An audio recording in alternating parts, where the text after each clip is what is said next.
Les gars, quand je vous dis que ce peuple est fascinant, vous ne croyez pas. Un taux de participation aux élections législatives à presque 67%.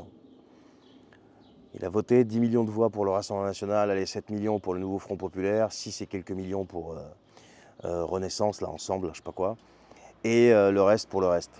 Et d'après le mode de scrutin des législatives, eh bien, c'est le nouveau Front populaire qui est arrivé en tête.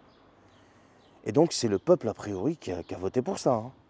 Alors, figurez-vous qu'il y a un sondage qui vient de sortir, et ça, c'est le Figaro qui le révèle.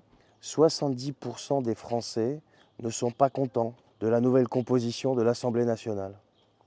Et 74% des Français estiment que le pays est devenu ingouvernable. Mais, mais qui les a foutus là? Qui les a foutus là? Qui a cédé à la panique générale et à la propagande entre les deux tours? Tout en sachant quand même que ce mode de scrutin est une vaste escroquerie. Mais quand même, si les gens n'avaient pas cédé à la propagande d'entre les deux tours, on n'en serait pas là.